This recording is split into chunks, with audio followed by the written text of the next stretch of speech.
needs to be new specifications for Didn't motherfuckers turn. to have license. Man. Like, it has to be new specifications. I wish that, I don't wish it, but I was like, man, if motherfuckers who got license had to go renew their license, and I mean like take the test every 10 years. The driving test. Every 10 years. The driving part. Not the written, the driving part. No, fuck, I want Or both. I want both. Or both. Give me both of them. Well, no, you do out here. Every 4-8 years, you have to out here. Oh, okay. Not cool. the driving, but you have to retake the written. Oh no, because I saw. So this is what led to me getting a Florida I have a Florida license with Cali address. Oh no, yeah, we talked about that. That's what led to me not going get a Cali. Smart shit. Because one, I popped up there. Because first of all, I called them. I called the DMV, and I was like, "Yo, I'm in the military. What do I do to get Cali license?" They was like, "Oh, all you need to do is bring your orders and bring your birth certificate, and you're good." Cool. Get there, bring all, and they was like, "Oh, bring your renter's agreement, whatever." So I'm like, "Cool, take everything there." Yeah, we had this conversation They're about us like, fans. Well, it's time for you to write to do the test. I'm like, test? Test for what? The written test and the driver's test. But I already have a license. You have to do it though. I'm good. Call Florida. Yo, they tripping. I need a Florida license with a Cali address. Cali address. That shit's a fucking amazing. They was like, I've never seen it. All right, cool. Hey, it's gonna be like $50 or $60, and we'll send it to you. We'll send it to your new address. Bet. I'm so mad Arizona didn't have that shit when I had moved down there, because I could, bro, what the fuck? Shit. I could have had my Cali license with my Arizona shit on there, or my Arizona license with my Cali shit, because Arizona license don't expire. Yeah. Or if it expires when you're like 80 years old, when you don't need to be driving no more any fucking way. Well, I like the fact that they have the little star on it. So if you don't know, like if your license don't have the star on it, you can't fly. Oh yeah. Well, down south they automatically starting. Yeah, but you have to pay for that. Like you have to pay for the star. Well, yeah. But if the real ID. But down there in the south, Georgia, Florida, and all them, it's always on there. You don't have to pay for it. It's already on there. So that's what made me go. I need to make sure I keep this ID. Yeah, because it starts 2025? Yeah, it's coming up soon. Yeah, next year. So I was like, man, other than the traffic here, oh fuck, I need to hurry up and get my shit redone for WrestleMania then. Y'all dealing or with I gotta drive. The heat around here. We need to talk about wrestling. Let's get. Yeah, I forgot. It's about to lead into it. We was having a watch me lead into it. The heat around here was crazy to the point where like y'all over here talking about a heat wave. The only heat wave I care about is the NXT heat wave. That was a banger of a pay-per-view that they put on NXT. It was. And it was only like 5 matches. Well, technically 6 because they had one pre-show match. But 5 matches and hella skits. Skits? What do you mean? Because I got Peacock, so it come with hella skits in the places of commercials. I just found out I had Peacock Premium. No, you been did. I told you the last pay-per-view. Oh, yeah, you did. We had that conversation. Because I was confused because I kept remembering that Michael Cole kept going, well, the Peacock Premium, remember, you see how we got here. And then I know the thing would come up, and I'm like, am I Peacock Premium? Yeah, you are, because you get the whole promo packages and everything. I get commercials and promo packages. Damn, do you? I have to have both. I have to sit through both, and it's like a 15 fucking minute enter. Yo, that's nice. It's hella long. That's nice. I mean, I still get commercials too, but the commercials is 3 minutes by itself. Yeah, the commercials are limited for me. And then it's like what 5 to 7 minutes of whatever they're leading up to in the show. Yeah. So fuck, that's what 13 minutes, 12 minutes. Like, god damn it, it's too much. But Heatwave, it was a good pay-per-view. When you told me to watch it, I knew I wanted to watch it anyway. Yeah. Because I wanted to watch the Fatal 4-Way main event, so I was gonna watch it anyway. But then you hit me immediately. Did you see it? I'm like, no, not yet. I'm gonna watch it. No, you need to watch it. Yeah. I was like, you need to watch it. So I'm like, all right, well, fuck it. I'm at work. I Let me know just you turn don't it watch on now. NXT that much. I don't. But so when I went to watch it, I'm like, yo, okay, this is good. It gave me black and gold vibes. But they got guys that I'm interested in watching. Yeah. You know what I mean? Like I told you before, like I'm interested to see what they're gonna do with Ethan Page and Sean Spears. Right. And now I'm not on the Trick bandwagon, but I see what they see in him. You know what I mean? Yeah. And but do you see what I've been saying though about Trick? He's still green. He's still green. But goddamn, Javon, is that his name? That fucking kid is amazing. He's only 21 years of age. 20. He's 20. They said 21. He's 21? Okay. They said 21 on the show. Okay. I was about to say, he's young. I know he's like 20, 21. Yeah, I was like, he's only fucking 21. Yo, I watched the match.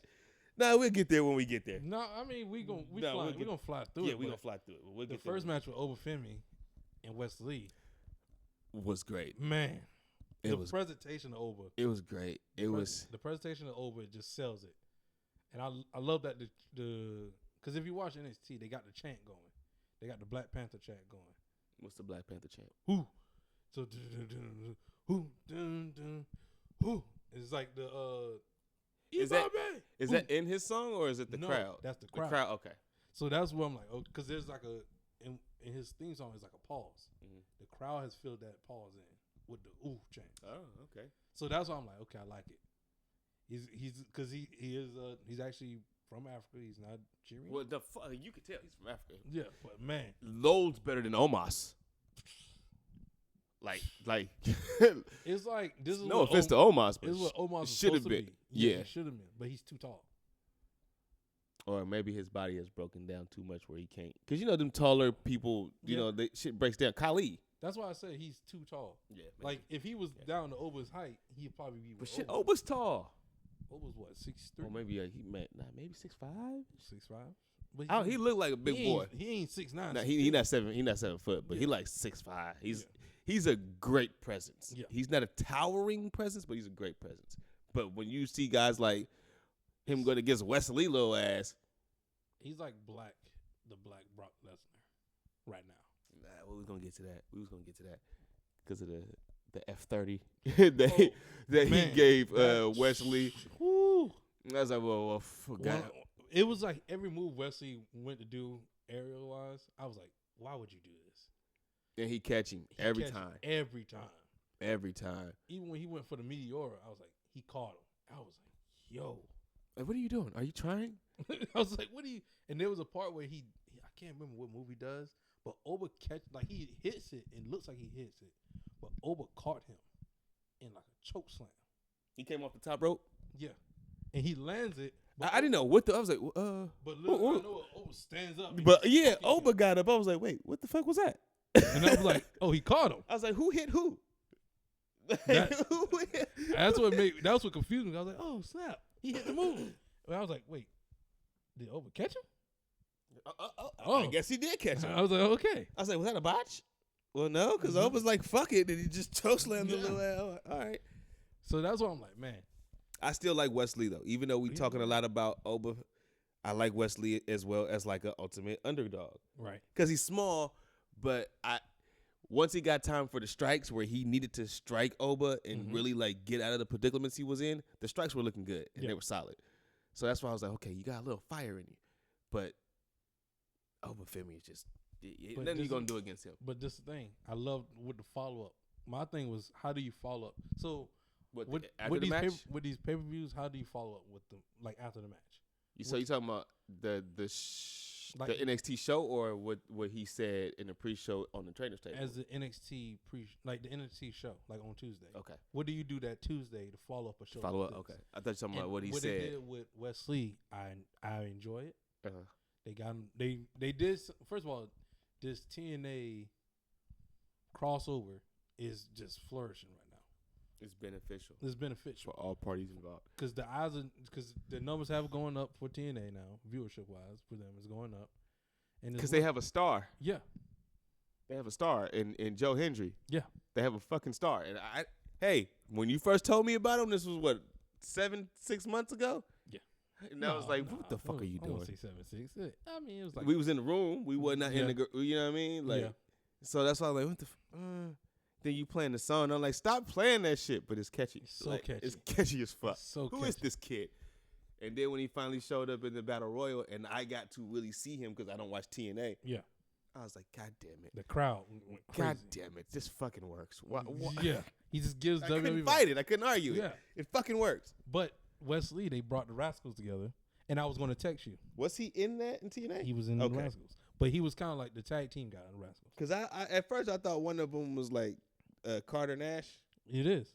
It was? Yeah. Oh, they was the Rascals in TNA before they came over as a tag team. Okay, and they left Trey Miguel. I was gonna text you because I was like, "Look at that! They lost Ricochet and they got Trey Miguel. That's literally just Trey Miguel is just Ricochet but with hair. Oh, see, I didn't know. Yeah. I didn't know the third guy, but I he's knew about Carter Nash. Yeah, because they were a tag team together in NXT before, so that's how I knew about them. But when they showed up on the NXT, I watched some portions of NXT on Tuesday, and I was like, well, fuck him. That ain't Carter Nash. You know, because I didn't know, but I was like, well, he kind of that ain't him. That's him. The thing was he got fired, and everyone was kind of questioning on where was Wesley gonna be as a singles, because the whole entire time we've only seen him as with a tag team or in a trio. Yeah, so, and he was always kind of like the third wheel. He was always kind of like the third wheel guy, or he was like the secondary guy in the tag team. He was the less known guy. Known guy. But to me in NXT, he was more known. He has more potential. You can see that he had more potential. He's just small. Yeah.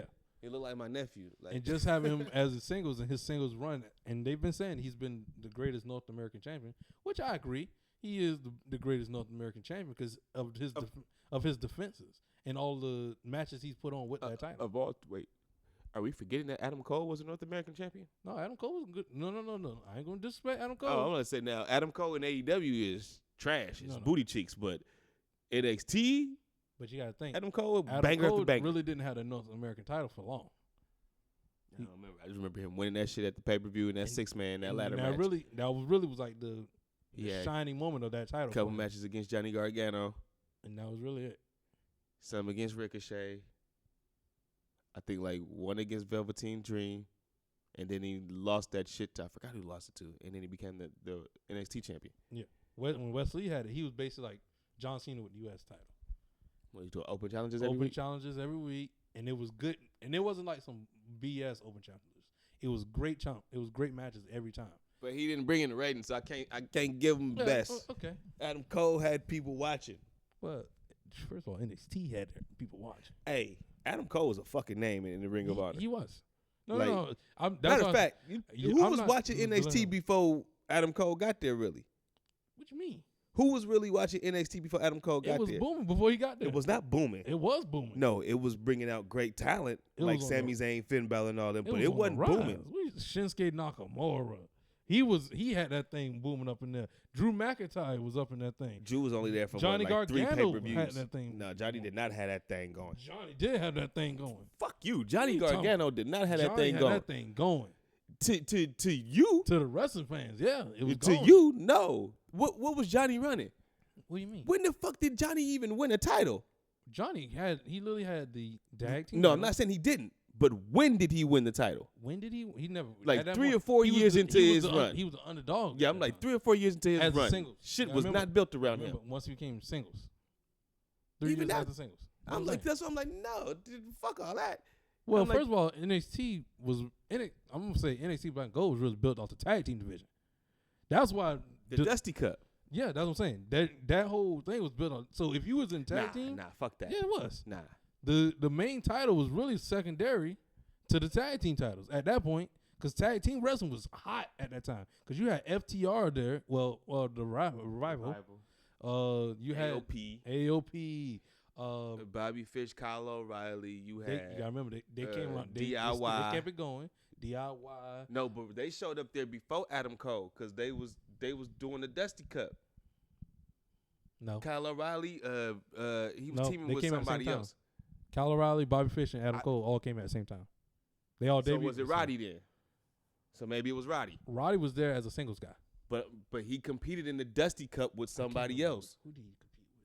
He did compete. That's what I'm like. One of them competed in the Dusty Cup. They were there before Adam Cole got there. Yeah, in the Dusty Cup twice. But they didn't have an NXT contract yet. They were just in the Dusty Cup like Kota Ibushi. They would bring in Ring of Honor guys just to be in the Dusty Cup. Like tryouts. Cause I know Finn Balor and Samoa Joe won the first one. But Hideo Itami. Kenta. That's who it was. You're right. It was Kenta. It was Kenta. I forgot. When you said Hideo Itami, I'm like, who? Because he ain't had that name in so fucking long. But yeah, Wesley now, he's a star now by himself. Yeah. But them bringing Rascals in, I'm like, okay. Well, he's a rising star. Now when we talking about it offline, that's gonna possibly they might be up in WWE for real. Because Trey Miguel, he should have been in WWE. Damn, but I would hate for them to fuck up Wesley shit like. Well, no, they could be a tag team. Them two. Yeah. That's what he said. The new guy. And that's what he said. He was like, if it's all three of us, we're the Rascals. But if it's just us two, it's MSK. I was like, you know MSK was that. I was like, you know what? I can respect that. Nah, no, don't fuck up Wesley shit now. Like, he's already flourishing as a singles. Yeah. Don't fuck that up now. Like, but to me, and he could talk. He could talk better than Carmelo too. If he stayed in as a singles, he has to stay in NXT. That's how I felt. No, he felt like he can talk. Yeah, he can. He can talk. Carmelo cannot talk, and I don't know how Carmelo's even still on the main roster right now. And you know how I love Carmelo. Right now, him and Andrade about to have something. So I'm like, okay, that whole program is gonna be based off. It's gonna be based off the matches because both of them talking is gonna be crazy. Shit. Yeah. It's trash. Not Carmelo, but he has one-liners. That's his thing. He has one-liners. No, he just has his shtick. He's him. But I'm saying, no, he'll give you a good one-line, but he's not gonna give you. He'll give you a Brett. Yeah, he's not gonna give you like a whole good promo. He'll think of something that's basketball or sports related and give you that at the end of his promo. Yeah, you're like, okay. But that shit ain't nothing. Yeah. Wesley had me believe when he was in the trainer's room after this match, and he was like, I don't even know what's next for me. He's like, I don't know. Matter of fact, I don't.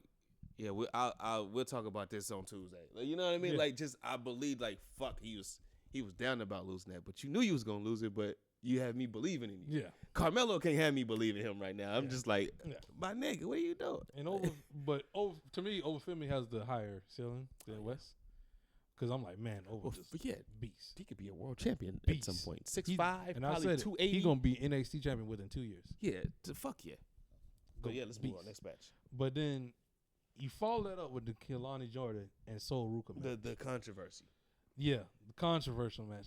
Clearly, I guess out of nowhere, we have some people now saying that the flippy flip, all it is a gymnastic match, and all they do is flips now.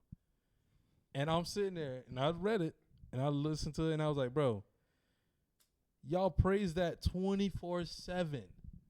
24/7 when them Bucks do it all the time. All day, every day. Which Buck do I hate the most? Nick. Because what does he do? Gymnastics. All fucking day. And I love Nick. I hate Matt. The same sequence over and over. Hot tag. Come in with an X factor. Flip outside and do that. And do it and come back. It's the same stick every single time. Yeah, that's crazy. And I'm like, bro. That's crazy. Y'all praise that and give it 5 stars and all this other shit. 24/7. But when the two black girls get in the ring, and who are actually gymnasts or former gymnasts, right? And it looks crisp. Every move looks crisp, and every move looks right. It just looks good. Every move looks good. My only thing is I just didn't really know who the two young ladies were. Right. But I seen the match. But then I seen the Dave comments, and I'm like, what the fuck are you talking about? Nothing wrong with that match. Because they wrestled within the match. Nothing's wrong with that match. Now the second woman's match was trash.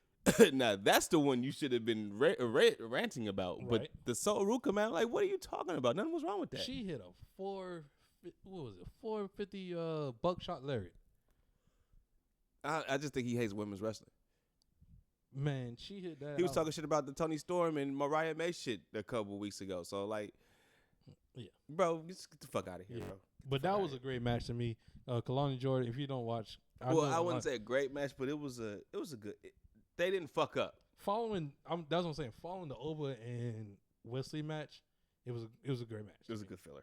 Cause I'm like, okay, the crowd was into it, and everybody was still into it. Like, it was like boom, boom, great match. That's why I'm like, okay, cool. Then followed behind that was the tag team match of the Nathan Frazier, Axiom versus Chase University. Now, may I add my quip? I didn't know who none of these motherfuckers was. Right. But I thugged it out and I stuck through it, and I'm like, I'm really impressed by Chase. Right. I'm really impressed by Chase. Right. The whole time. I'm like, the Chuck Taylor looking motherfucker is the one I was the most impressed with. And I'm like, Duke Hudson? Is that his name? The big fella? The tall one. Yeah. They kept calling him Chase. They called him Chase like twice, so that's why I called him Chase. I was like, okay. I know they're Chase U. Yeah. Chase University, like a school was university. Was it the one with the sweater on? Yeah. That's Chase. Oh yeah, that's the one I was talking about. Oh, he's the one I was impressed with. I thought you were talking about Duke Hudson, the big fella with the no sleeves. No. I was impressed with the one with the sleeves. Okay. Got you. Because he was having most of the match. He was selling well. Right. He's a vet. He's He's the vet in the ring because he's been wrestling for a while. I could tell. Well, I couldn't tell, but he was the one that impressed me, and I was like, you know what? I can get behind Chase U. And they were the baby faces. How the fuck is this? They both was baby faces. Yeah, I'm like, what the fuck is going on here? Because when the other team won, I was like, well, wait, the crowd's cheering them too. Yeah. So I guess they both baby faces. Both teams was baby face, but they was telling the story of Nathan Frazier and Axiom breaking up. Yeah, and I was like, who the fuck is Axiom? Axiom is the one with the mask. I know, but and that's when Nathan Frazier, he's been going after the singles title as a tag team champion. That's why they kept looking like they have beef. I thought they were reluctant tag team champions. No. You know, like one of them was a single star. Yeah. Well, they both were single stars, but put together in a match, and then they just had to win the title, but they're beefing. Right. That's what I thought it was because I didn't know the story. So I was like, well, what the fuck is going on? Why do they act like they don't like each other? But then they're saving each other from getting hit. You know what I mean? Like, so the story was like Axiom. First of all, they're a tag team that was losing a lot, and they used to get when Baron Corbin and Braun Breaker was champions, they would get chances and chances, and they would get close, DIY, but they'll lose. They would DIY. So when they finally got the championships and everything, now Nathan Frazier's like, man, I want that title. I want that individual title. I want the North American title. I want the Heritage Cup. And Axiom was like, well, we got the tag team titles, so you can worry about the tag team titles. He's like, well, I can do both. I can do both. I can do both. And he's like, Axiom's like, bro, just focus on this, man. Yeah, focus on what we got. That's why, like, I think they were telling the story, like, he showed up just before the match. Because his mind's on other things. He just showed up on the match. And I'm like, oh, okay. Let's see how this plays out. I think there's a part where he super kicks Axiom by accident. And everybody just thinks Chase U's about to win the title now. Cause I thought they were. Cause I thought so too. I thought they were. I was like, oh, this is how they lose it. Oh no! And he rolls them up and he kicks out. I'm like, okay. But I always know watching them, Nathan Frazier and Axiom, they're balls to the wall, speed like constantly. Yeah, the whole time. Nathan Frazier was the one that was just. I'm like, slow down, speed, slow down the whole time. So like, but that match, I'm like, okay, I enjoyed that match. And the crowd was into it. Nah, I enjoyed the match. That gave me black and gold vibes. I was like, okay, tag team match, slap dab in the middle of the card, and man, they're killing it. It was a great match. They're killing it. So I'm like, bam, you get those are three good matches back to back to back to back. And then we get to did we get a promo first or did that come later? What do you mean? The Tony D'Angelo and Lexis King. Yeah, that program was But I'm saying the promo, not the program, but the promos. Because I like the promos that they did where they both was on their Instagram or their Twitter. Oh, yeah. You know what I mean? And they I know what you're talking about. I liked it that. That was right before the Roxanne and Lola that's what match. I said. So it comes before the next match. Mm-hmm. So Tony D'Angelo has grown on me. I like him as a fucking man. The Don. He was like, after I punch you in the mouth, I'm just gonna come back to my garden. And I was like, God damn, and take my whatever he said, my basil or something, and I was like, that was fucking perfect. The Don, come on, it's fucking perfect. I think that's why I'm enjoying NXT because they have characters. They have characters. It's not just, hey, I like wrestling, and I'm just a regular person. Yeah, I don't like that anymore. I want characters. Give me some characters. At first, they were cheesy. Some of them were super cheesy. They had to develop them. They had to flesh out their character. Like Tony D'Angelo, he was there from that NXT 2.0 first episode. First day. And now you can see, if you go back to watch that first episode. He was cheesy as fuck. And you go he was in a group, wasn't he? No. It was just him by himself. Nah, he was in a tag team with somebody. Mm-mm. Never? No. It was just him. So what other Italian guys was in a tag team with a girl? That wasn't Big Cass and Enzo. I'm about to say, you're talking about Enzo and Cass? Nah. I could have sworn Tony D'Angelo was in a tag team. He ended up making his own stable. There you go. I'm like, he was in the stable with he was with other people at some point. Yeah, he ends up with the guy that he's with, one of the guys now. Tony is like Stacks, and then the other guy who got fired and went to NXT, not NXT, AEW. I can't remember, Miles Bourne or something. I think that's his name. No, that's not Miles Bourne. But one of the guys, he ends up making his own stable with two guys. Then one guy, like, I love how with Tony D'Angelo, if it's somebody who got fired or quit the company or whatever, and they was in the program with Tony D'Angelo, he's like, they're sleeping with the fishes now. So it's like they close the trunk or the car drive off, or they're like looking over the wall. He's like, he's sleeping with the fishes now. We handled the job. What? Like a mob boss. Hey, that's dope. And I'm like, you know what? I ain't never seen that. That's how you do it. Like that is how you do it. Like Pretty Deadly, right? Before they came to the main roster, they was feuding with Tony D'Angelo and them. and I think they had a going away match, whatever. Put him in the back of the car, slams the trunk, and that's how they win the match. And the car just drives off. And then I know they pop up on the main roster, but I'm like, yo, that was fucking crazy. But what would have been doper is the next promo that he had on NXT. He's at that lake again, or that ocean, and like that's how they cut what's the old boy name, Drew Gulak out. Oh, so like him and like he was beefing with Tony D'Angelo. Tony D'Angelo, no, they weren't beefing. It was like Tony D'Angelo and the group that Drew Gulak was in. The group paid Tony D'Angelo to get rid of Drew Gulak. So that's how they beef. They beef starts that way. That's they how Tony, paid the mob boss to get rid. Yeah, that's how Tony ends up with the Heritage Cup because they're like, "Yeah, we're gonna pay you. Yeah, we'll pay you." And he's like, "I did the job. Where's my money?" That's how he ends up with the Heritage Cup. Maybe Sean need to come up to the main roster because he keeps character development. Sean gets character development. He got stories, but the funny thing is, Sean also has his stories that just replays. But that's what I'm saying. His character development with Triple H's stories. What? That's why NXT was booming. You remember that? That's how Black and Gold was. It literally Triple H and Sean down there doing all the work. You see? Now they're separated now. They're separated. Now we got great characters down here and great stories up here. Yeah. Because ain't no characters up here on WWE. It's just them. Yeah. There's no real characters on there. Hell nah.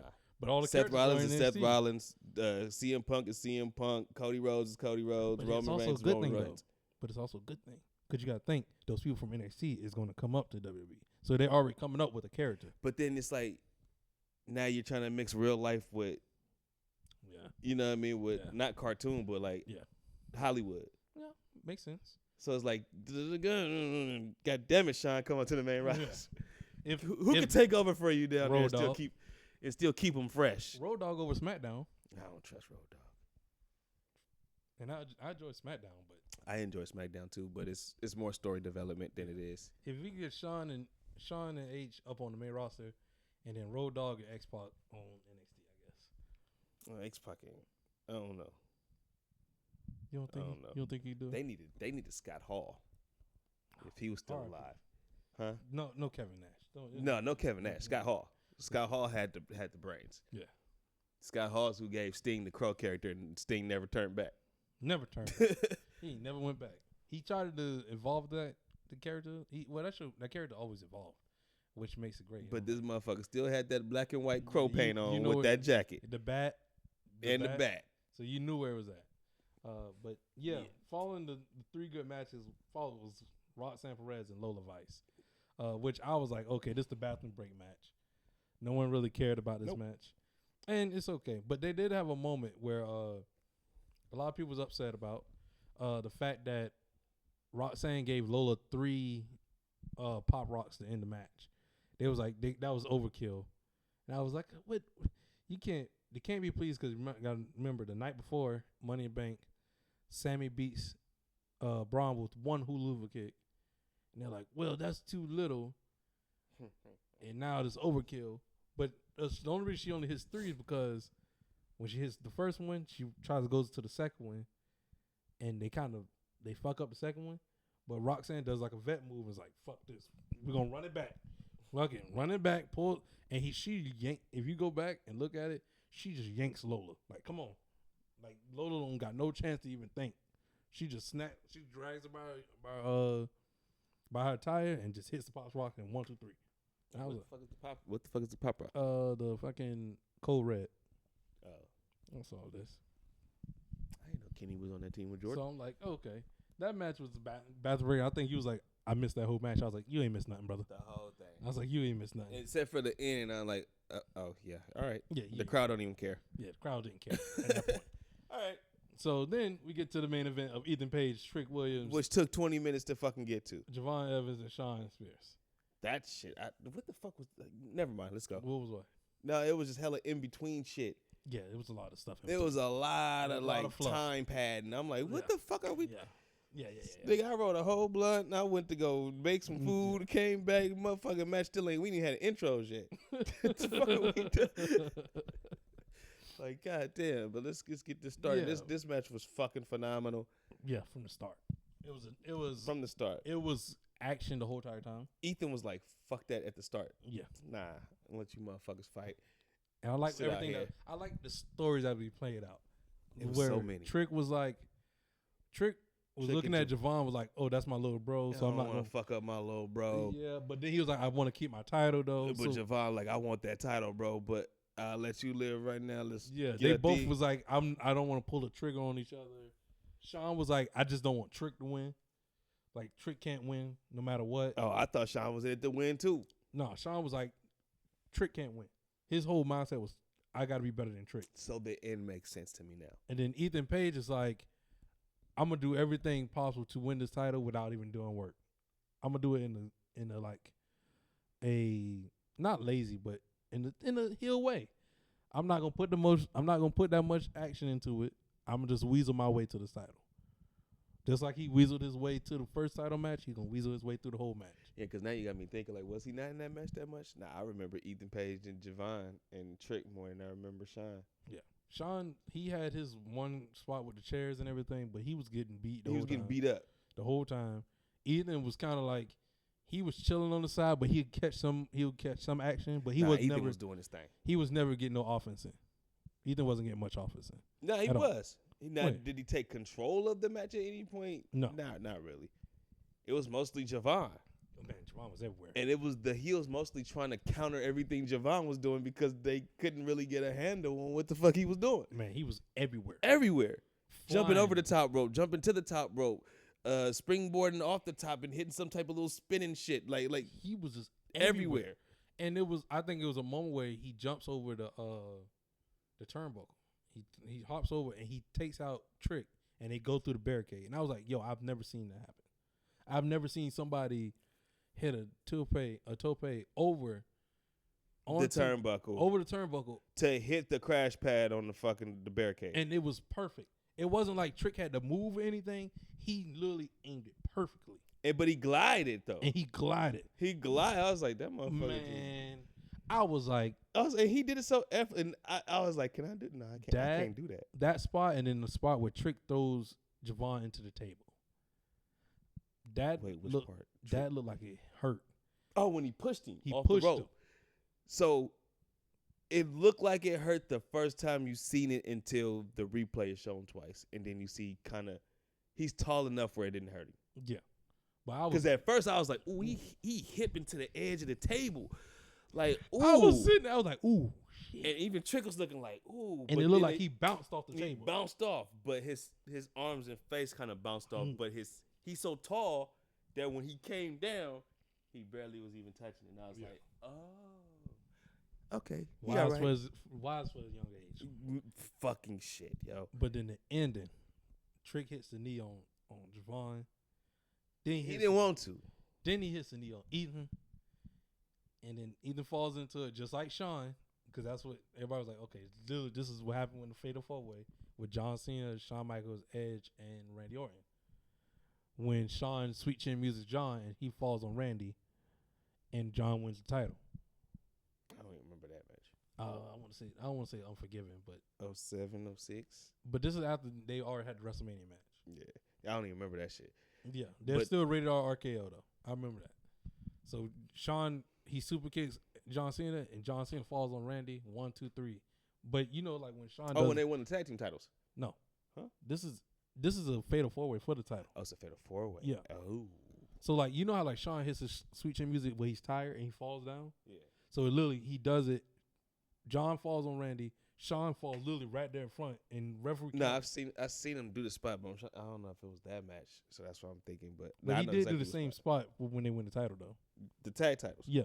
Same exact spot for tag titles, but it was in the Fatal 4-Way. Got you. So that's why I thought the end was even dope. But then when you said that Sean Spears' whole thing was that Trick can't win, it makes sense why he pulled the leg and make sure he didn't break the count. Right. But I was like, Sean, you're not gonna get in there and break that shit? Because in my mind, I'm like, why you didn't break that shit instead of holding this nigga leg? Yeah.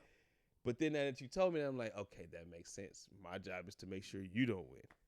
But then it's like, with Tuesday, Sean comes out on NXT. He's like, if I wasn't so blinded by you, Trick, I would have been NXT champion.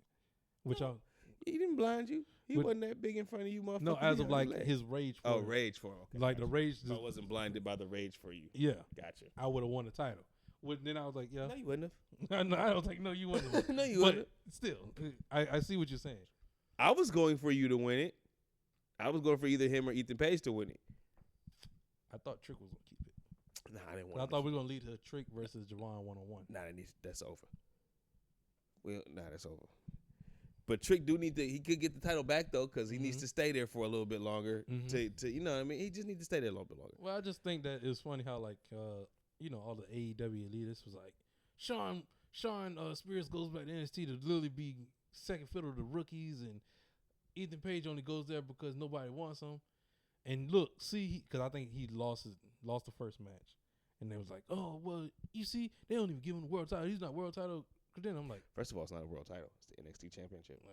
Number one. And I'm like, yo, y'all gotta understand. First of all, that's how you could tell AEW and WWE people.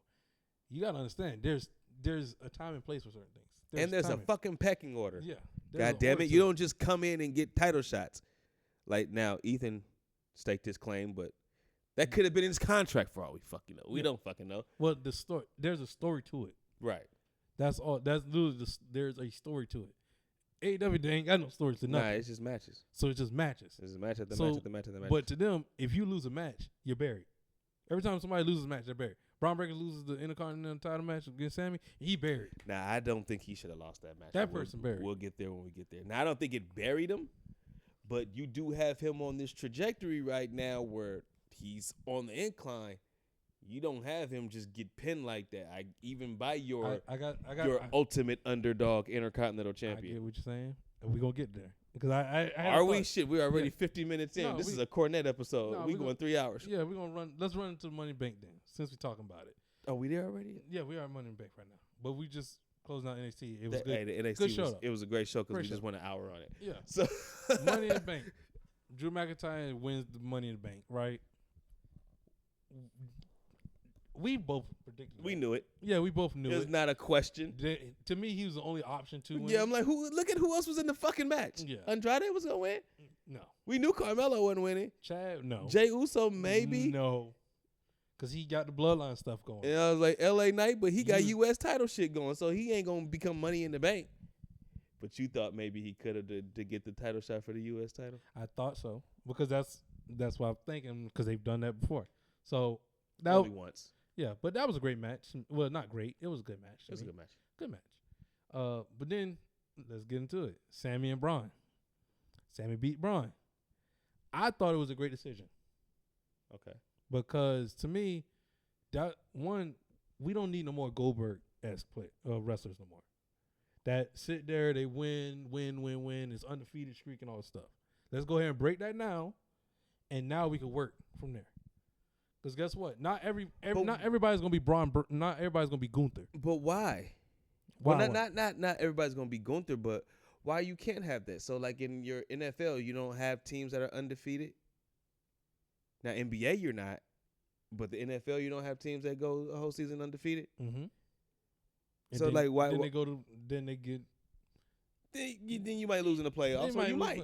Yeah. You might not. Yeah. You know what I mean? So, but as far as for wrestling. Why you can't? It's just like if you were a collegiate wrestler or you're an Olympic wrestler. In order for you to get to the gold medal, you cannot lose a match. You have to win matches in a row. That's right. And then once you're the gold medal champion, if you come back the next year, people expect you to win. Right. So why he can't have one in a row, wins in a row, especially against your ultimate underdog in the He has wins in a row. That's the thing. He's already on that undefeated streak. But that's where I'm like, yo, why is it that I would understand this upset about him losing if it was to like somebody like Sheamus. Not even Sheamus, but I'm trying to think of somebody who's like Gunther. If he loses to Gunther, it makes sense to me. Okay. You lost to Gunther, like Intercontinental title. Yeah. You should have even won that. Yeah. But then I'm like, okay, he lost to Sammy. Guess what? Sammy just beat Gunther. So I'm like, you know what? That's believable. I could believe Sammy could beat Braun Breaker. I don't believe he could beat Braun Breaker off of one hula kick. No. But then again, guess what? That's a protected finisher. He has beaten a lot of people with just one hula kick. But it's correct me if I'm wrong, but is Sammy's character not an ultimate underdog? Yes. So if the Ultimate Underdog wins, the whole premise of the Ultimate Underdog is that you pretty much win matches off luck. 1, 2, 3 Kid, Razor Ramon. Right. The Ultimate Underdog, he wins matches off luck. Right. There was another one with Sparky Plug that I thought, Barry Horowitz beating Skip. Just Ultimate Underdog, you win, but you're not expected to win. You won off luck. Right. Sammy won the Intercontinental title off of luck. You beat the most dominant Intercontinental champion after getting your ass whooped by him the whole match 3 other times. What do you mean? Didn't they have other matches before this? No. This is only their first and only match. That was their first and only match. Ever. Yeah. Well, not ever, but I think they had a match independently before. But yeah, in WWE, they never had a match. Never had a match. Okay. That I can remember. I think they did. I'm pretty sure they did. Because what was the whole thing about Chad Gable trying to gas him up to finally beat him? No, that was because Chad couldn't beat him. Yeah, well, we know Chad lost to him too, but I think it but was. But no, because Sammy never faced Gunther.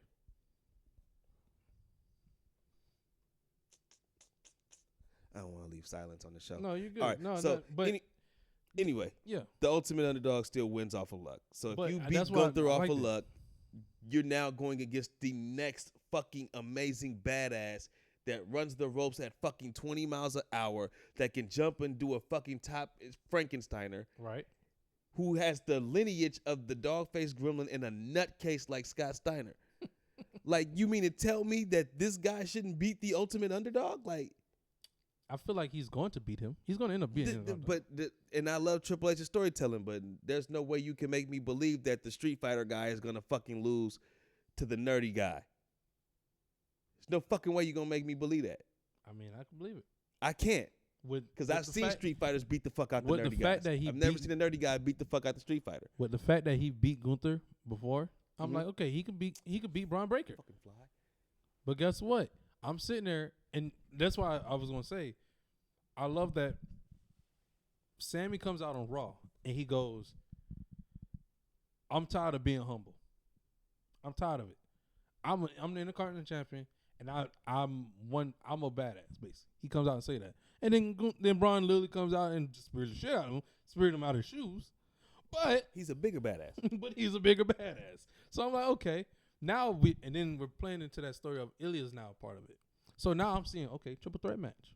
Ilya, Braun, and Sammy. Yeah, that's why I don't even know why you even had the match to begin with. Yeah, I don't know why it was there.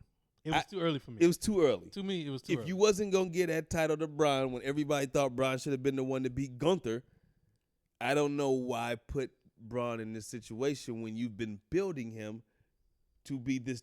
He got rid of Ricochet. Right.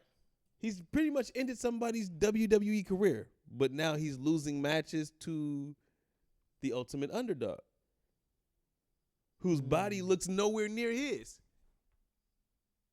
So yeah, okay, Gunther and Sammy have had one match. On Raw or a house show? On Raw. I'm trying to see. I think they had more than one. It's 2 right there on house shows. Gunther defeats Sammy. Gunther defeats Sammy. Then on Raw, Gunther defeats Sammy. Yeah, he did it on one time. Yeah, they've only first. Then triple threat match. What's that? What do you mean? Oh, is that recent? Up top? Yeah. So they only had that one match in June, and then literally, that next year they didn't face off for literally like a whole year. But they have had matches against each other. Well, yeah, one match. No, I'm looking at more. I didn't see 2 at the bottom, then the Raw match, and then I'm looking at the top. Shows. I'm just saying in general, he's had matches where he's lost to this guy, where Gunther beat the shit out of him and won. He's never beat him until they have matches before in general. That was my whole point. On live. Just in general, that they've had matches against each other. Okay. Yeah. And he's never beat him until the final pay-per-view. Okay. So he's been the ultimate underdog. Okay. You had to get lucky to beat Gunther. Correct. So why the fuck are you going to beat the next badass that's a level tier under Gunther? Hey, man. I don't know. Tell the story. That's my thing. I felt like it was too early. The match was too early. The match was too early. The match was too early. Overall, the match was too early. Facts. Should have Sammy won? No. That could debatable. Be Let's say it's debatable. But we can definitively say that match was too early. Too early. Should never happen. But before that, you had Damian Priest versus Seth Rollins. To me, that match was, I won't say spoiled, But it was because the whole entire time they kept looking at the entrance ring. And it caught me at the very beginning, and I'm like, so you guys are already expecting him to run out? All right, I could see Damian doing it. But then when Seth started looking at the entrance and started saying, all right, just come out. I already know you're going to do it. Yeah. All right, now you're fucking up the match. Right. Now you're ruining it for us because we already know it's going to happen. And we already now know that Punk at some point is going to come out. And then you get the botch, heard around the world, basically. Oh, the 3 count. Damian doesn't lift his arm up. So some people are saying Damian got loopy. Some people are just saying that he didn't know what's going on. What I'm saying is that music was supposed to go off. That music was supposed to fucking cue. He was never supposed to kick out. Yeah, the music was supposed to cue. And that's why he didn't kick out. And the referee knew it, and that's why the referee stopped the count. That's why Seth didn't look at Damian mad. That's why the referee didn't look at Damian mad. Yeah. Nobody looked at Damian mad because he didn't do nothing wrong. He was never supposed to kick out. The music was supposed to cue for Drew to come out. It was supposed to cue really at the 1 count to make sure it's there at the 2 count. Right. But they didn't cue the music. They cued the music literally after the referee got up and walked around. Then they cued it. It was like 1, 2. Oh, Seth sitting there. Why are you stop counting? Now the music. Yeah, like it was. I mean, come on. It's obvious what happened. It's very obvious if you know and been watching this shit for so long, you know what the fuck happened. Yeah, it's like, very obvious. You know, everybody on the internet don't be watching for long, or they just want to blame people for something. Especially since he damn near lost his leg in that last main event match, so people want to just bash him. But Drew that comes was out, and then another problem somebody had: Samantha Irvin. What'd she do? She was announcing the thing, and she took fucking forever. She did, and I love Samantha, but man, it was like Drew McIntyre is cashing in his Money in the Bank contract for the World Heavyweight title that's going to be turning this match into a triple threat match. And it was like, God damn, Samantha, shut up so we can start the damn match already. Because it was like, there was a moment while she's announcing it. Drew was sitting there going like this, and Seth was like, I'm tired. Wait, I'm tired. Oh, when he was in the corner. Seth was in the corner, but he looked like he wanted to strike, but they couldn't strike yet. They had to wait. Yeah, they wait for Samantha to shut up. I'm like, the whole time, I don't even remember if she was even talking. The whole time, I'm like, Samantha, shut up. Okay. Drew McIntyre is cashing his Money in the Bank. That's all you need to say. So maybe I thought she was stalling because I was looking for Punk because I knew Punk was coming out to stop that shit. So the whole time, Punk was under the ring. So. Oh, was he? Yeah, he was under the ring the whole time. So the match goes on, Punk comes out, costs him the title. And Damian wins the championship. And I love how afterwards, Seth is pissed off. Because remember now, if Damian wins, Seth don't get a title match again. Yeah. But if Rollins wins, he's out of Judgment Day. Fuck. So Seth Rollins is like, what the fuck? Fuck. Hey, I loved it. I loved it too. I fucking loved it. I was like, because when the shit happened, and my eye just so happened to catch Seth and his facial expression, just like this eye, it caught it like boom, and I'm like, damn it, Punk, now you got him mad. Rollins, damn it, I couldn't do nothing but react. I can't remember what they kept saying. They didn't even acknowledge the Rollins thing at first. They kept saying, no.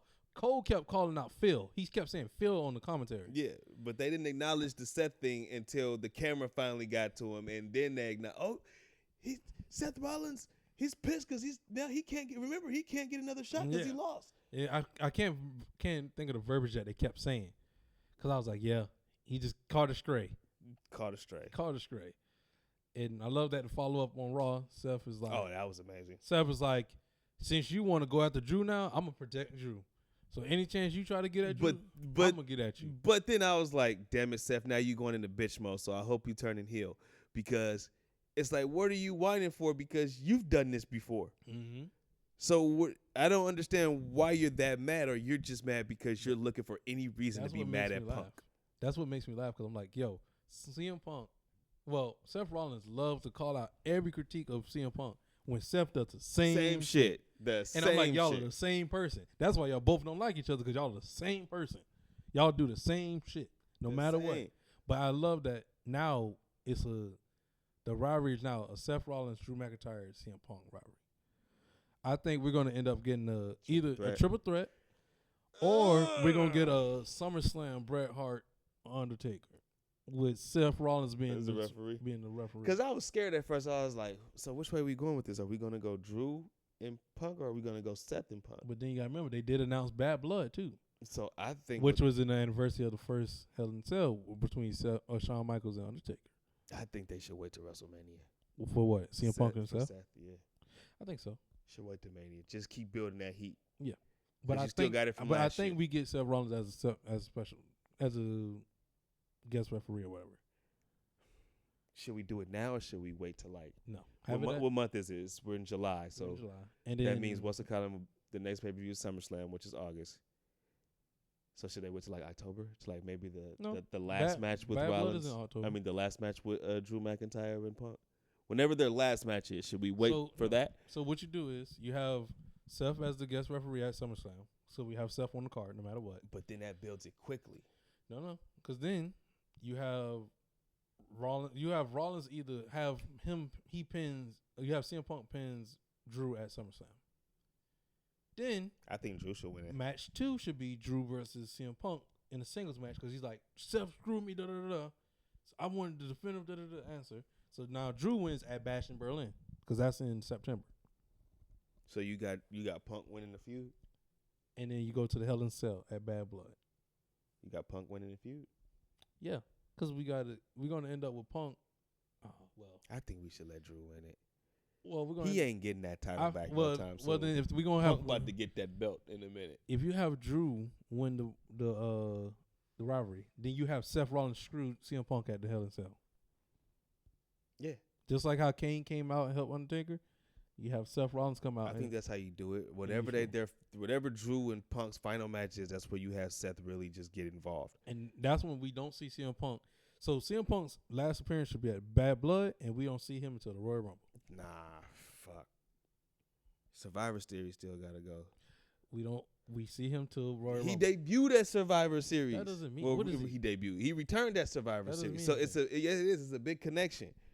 Because it was a big thing. They're trying to make Survivor Series a big pay-per-view. Unless there's gonna be a part of a War Games match, or he's gonna have a one-on-one with somebody. Who's gonna have one-on-one with? Seth Rollins? I don't know. At the War Games? I don't know. Or you save the last Drew match until then. Hell, they still ain't had their first match yet, and they've been beefing since what, January? Yeah. Or December of last year? Yeah. No. And we're in August of this year, and they still ain't had a one-on-one match. Since last year's Royal Rumble. Whatever, so since January. So, yeah, since January. We're 7 months in, and they still ain't had a match, even though Punk had his tricep. But they've been building a story the whole fucking time. That's been going on. I think they can last that shit until Survivor Series for their last match. Who? For Drew and Punk. Now we move on. Yes, we move on to Seth Rollins and the CM Punk. That's story. Too soon. That leads into WrestleMania. But what does Punk do for Survivor Series? He ain't really had a match at one of the big pay-per-views all year. He gonna have one at SummerSlam. He don't need to be at Super. He don't need to be Why? At Survivor Series. He doesn't need to be. It's a big four. Why? It offends me because I'm a Survivor Series fan. I get what you're saying. So for him not to be at the Survivor Series, I'm like, bro, what? So why we keep treating this shit like it's not a big pay-per-view? It is a big pay-per-view. And don't have your second biggest starter. But what are we gonna do with him? If we're either gonna have a traditional 5-on-5 Survivor Series match, yeah, where it's Team CM Punk versus Team who? Drew. Okay. That's how it used to be. Now, I know we're not going to get it. Well, I know we're not going to get it. To me, I feel like that rivalry ends at Hell in a Cell in Bad Blood. That's where it ends, at Bad Blood. That's where, the rivalries, a lot of times, I know I'm old, but back in the days, the rivalries used to end before the Survivor Series match, and they still would have this guy on this team with this guy on this team, and they go against each other. You know what I mean? Hogan and DiBiase, their feud fucking ended in 88, 87. And 89, they still went against, you know what I mean? Yeah, I get what you're saying. It's just how long can you prolong it? It just feels like the Hell in a Cell is always, any match, Hell in a Cell, what's another one that comes to my mind? I Quit, First Blood. Like, those matches should be like, boom. This is the last resort that we got to go to. Nah, it could be number 2. Okay. It could be number 2. Not number 1. It should never be number 1. They're going to have 3 matches by the time. Correct. By the time we get to Survivor Series. They're going to have SummerSlam. That's what I'm saying. They should not. Bash at Berlin And they're gonna have They're one. not gonna be at Bash in Berlin. You don't think so? Nah, Punk ain't gonna be at Bash in Berlin in the match. You don't think so? Nah. They're prolonging it this long. Well, fuck, they don't have a choice because Punk's hurt. But no. So you telling me you gonna just have SummerSlam and then Bad Blood?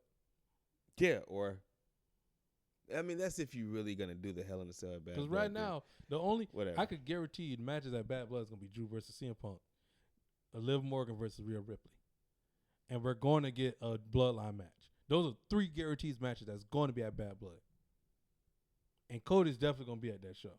So that's 4 right there. Well, he's definitely going to be at the show. It's in Atlanta. He's from Atlanta. He's in the commercial. That's why I'm like, that's 4. He's definitely going to be on the show. Immediately off of Bad Blood. And that means that leaves one But that's Bad Blood. So maybe the Punk and Drew match don't happen at Bad Blood. That match is happening at Bad Blood. What if it don't? Then it's a guarantee. You don't bring that pay-per-view back without that rivalry right there. Because that's Bad Blood right now. They at the point where blood is introduced. Give him a first blood match at Bad Blood. CM Punk keeps selling. Give him a first blood match at Bad Blood. Okay, I'm okay. Whoever Cody goes against, let's say fucking Solo. No. Let's have him and Jacob. That ain't fair. Him versus Jacob. Well, he could beat Jacob, but goddamn, Jacob's a fucking star. Jacob. I think Jacob should have the SummerSlam match. If you ask me, I don't give a fuck. Too late. I don't give a fuck. I think Jacob. I know it's too late, but he should have been the one that had the SummerSlam match. The Bad Blood match. Because Solo. So what's gonna happen is, Jacob gonna make Cody bleed soon. That's gonna be your first blood match. CM Punk and Drew gonna be your Hell in a Cell match. They should be your first blood match because the blood was already introduced after the garage thing, the garage incident. And then what? CM Punk, not CM Punk, Cody and Jacob Hell in a Cell. Yeah. Okay, I'm okay with that. And then Cody and Liv gonna be Hell in a Cell. Cody and Randy versus Solo and Jacob in the Hell in a Cell. Okay with that. He said, "I'm okay with that." Okay. A lot of people was upset though. Why? About CM Punk. People always upset. Everybody won't never be happy at the same fucking time. But the thing was like CM Punk. They was like, "Why is CM Punk causing him this match?" Now we gonna ruin the Money in the Bank and da da da da.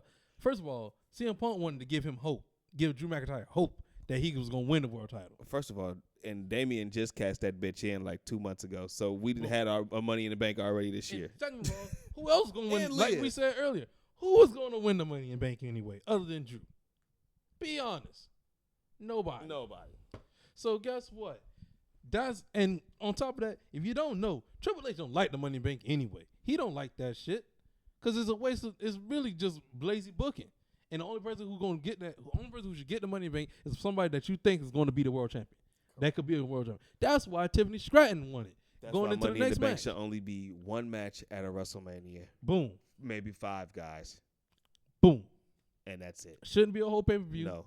Should just be one match. Should be putting everybody's life in fucking danger. One of the men's match on the first night. One's women's Money in the Bank. Don't even need a women's one. Don't even put these girls in this type of danger, dog. Like, this shit crazy. Going into that match. Yes. Let's talk about it. We talked about it. We was texting this whole entire match. The only match we was really texting through. Yeah. And, man, we both was like, we're scared for them. We're nervous for them. The first thing that happened, I was like, I think the first thing that I saw that made me go, oh, Lord, was Zoe Stark. The Zoe Stark thing. She tried to do her little flip move, and then the ladder was too close to the ladder. Nah, something happened before that. That was the second one. Something happened before that. I can't remember what it was. It was something happened before that with the ladder spot in the middle of the ring, and then Zoe and her got down, and then the spot in the corner. Zoe was no. It was Io Sky and it was Io and somebody. I can't remember who else it was. Laura Valkyria. It was Valkyria. Going for a DDT. And Valkyria fucked up. No, Io Sky sandbagged her. Okay. She sandbagged her, and that's when I know where they popped back up, and Lara fixed it and did the DDT, and I'm like, oh hell. Oh hell. I was like, okay. And we ain't even on the ladder really. Then we got to Lara laying on the ladder, and the ladder's too close to the rope. It's way too close. And Zoe doesn't move, jumps, and her head hits the damn ladder. And at this point, I'm like, Lord, this is about to be just botches. This is about to be the nastiest car wreck I've ever seen in my life. With women. And I'm sitting there, I'm looking like, man. And the whole time, I'm really looking at the match like this the whole time. looking through my eyes. I'm like, I can't believe what I'm looking at. And the whole time you're hearing Corey and Michael kind of just sitting there like quiet. They couldn't believe it. They couldn't believe what they were seeing.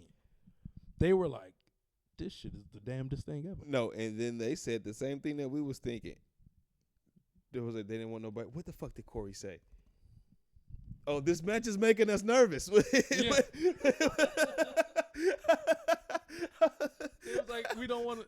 Like everybody's like looking at this match with like everybody's looking like this. Nervous eyes. Everybody. And when Corey said that I busted out laughing. I said facts because I'm over here thinking the same fucking thing. All of them.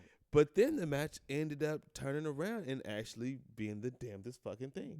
Man, all I kept thinking about in my head watching this match was the entrance of Mick Foley. Huh? If you look at Mick Foley's Titantron or like his entrance thing. Oh, the car crash. It's a car crash. That's all I'm thinking about this whole entire match. Car crash. Because it's just mayhem, just going around everywhere. Just shit, just flying around. I'm like, yo, what is happening in this match? Who was in charge? I don't even think the girls knew what was happening in the match, but they was just making shit happen. And it was kind of entertaining to watch. Was Mia Yim in that match? Was Mia in that match? No, she was not. Who was it? Who was the Naomi? That was the vet in the match. The whole entire time, because Naomi had a spot too. She did like a split. That her spot was whack. And I was like, not moved by it. No, because she ain't stupid. Yeah. She ain't finna do all that shit to get her. Like, she ain't stupid. Man, I think they started. EO too. Nah, EO did that spot with fucking. Was that Zoe Stark? Yeah, Zoe. She took the brunt of all the fucking moves. Zoe Stark was a G. The fucking no. So what happened was Zoe was hurt because who was on the other side? Was it Valkyria or Chelsea Green? Me. No, it was Tiffany Stratton. Whoever was on the other side of the ladder.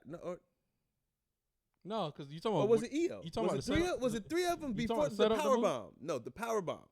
What power bomb? When EO power bombed Tiffany off onto the ladder that was set up, that was hooked to the other ladder that they was on. Mm-hmm. Remember she did the sunset flip or whatever? Mm-hmm. Oh, so it was EO. Mm-hmm. So it's EO. So what EO did, EO hit her head, boom, grabbed Zoe by the head, hit her face on the fucking ladder. Mm-hmm. Zoe really hit her head. Mm. So she was like, oh, fuck. And you see her go like, oh, fuck. And then EO went. And Zoe wasn't ready. Oh, you talking about for the driver? That was whatever you want. I thought it was a power bomb. But if you want to call it a driver, or I'm talking about EO with when the ladder the ladder's hooked like this into the other fucking ladder and the ropes, and EO came off with the sunset flip power bomb or whatever the fuck you want to call it. To Zoe Stark. Yes. And Zoe Stark bounces off and then stands straight up. Okay, so I know it's right. So that's the driver. So EO, you call that a driver? Whatever the fuck that was. EO hit because the way they're standing, EO is facing the crowd. She's not facing the ladder. So EO bumped. So at first she is facing the ladder at the start off. So she hits Zoe. She does the little spot where she hits her head on the ladder. Yeah. Then EO turns around. She's facing the crowd at this point. EO goes to pull Zoe over. So she kind of has her on her shoulder at this point. And it was like a quick second.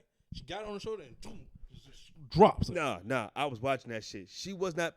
Zoe was not paying attention because she had just hit her fucking head. And I seen her say, oh, fuck. Yeah. And then instantly she got pulled and she just had to let go. That's what I'm saying. And she just thugged it like. She pulled her.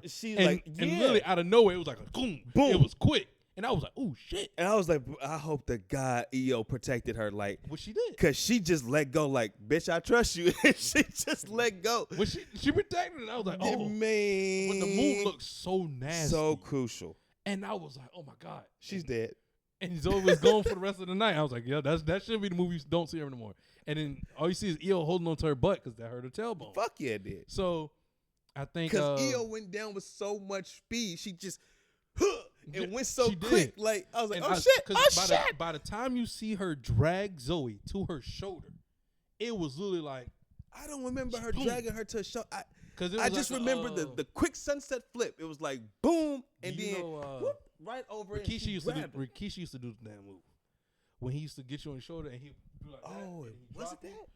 I don't want to say Michinoku. No, you're right. No, it's not a Michinoku driver. It's a sit down. It's a sit down pile driver, but it's the other way. Yeah, it's what Owen did to to Austin. That hurt Austin neck.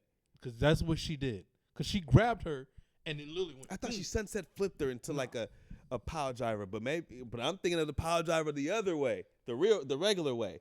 So maybe she did go, but I don't remember her. No, you're mixing up early in the first match when Andrade did it to Carmelo. No. Andrade did the sunset flip over, and Carmelo wasn't ready. No, I'm thinking of Zoe Stark. Zoe Stark was the driver. Zoe, the one who hit her head. Zoe hit her head, yeah, and then she pulled her over, and then the driver. But Andrade earlier that night had Carmelo up on the top, and he did the sunset flip, and he literally, it was like a 1, 2, 3. And but he knew that shit was coming. Yeah, the shit with Zoe. I say maybe I'm wrong, but I remember her hitting her fucking face. She did, and she said, "Oh fuck!" And next thing you know, she just had to let go. Yeah. And she had to let go and let go. You're right on it, but you're not. This is the move that you're not getting right. Yeah, maybe that's why I was like. That's why when I first started, that's why I didn't know if Tiffany Stratton was on the other side and made her hit her. That's why I was like, is it 3 of them on the ladder or 2? But then we end up leading to Tiffany Stratton. No, Chelsea Green is on the ladder, and she just glides. I'm trying to remember who was it. I'm trying to remember how to. In my head. I'm trying to remember how did Lyra and Naomi get taken out the match. I can't remember them. To save my life. Can't remember how they got taken. Yeah, I don't know. But Chelsea, she's on the ladder. Tiffany pushes off, and I was like, man, she about to go through that ladder, Matt Hardy style. And man, she like you said, she glided, and then she went. I was just saying, I was like, oh, and she crashed. Hey, she did it like she practiced that shit like 3 times already. But that's the thing, she's done it before. Yeah, like so she did that shit like she practiced it because she just. So I was, and she moved in the air. That's what made me go. I was like, she moved in the air. She moved in the air. I was like, okay, cool. Because in my mind, I was like, man, I've been thinking about recently. If you haven't been paying attention, recently in wrestling, the tables have just not been working.